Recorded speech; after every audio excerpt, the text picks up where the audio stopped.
யோவான் இயேசுவிடம், போதகரே, ஒருவர் உமது பெயரால் பேய்கள் ஓட்டுவதை கண்டு நாங்கள் அவரை தடுக்க பார்த்தோம், ஏனெனில் அவர் நம்மை சாராதவர் என்றார்.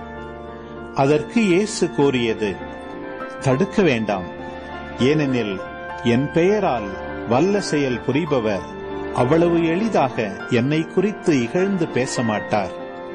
ஏனெனில் நமக்கு எதிராக இராதவர் நம் சார்பாக இருக்கிறார்.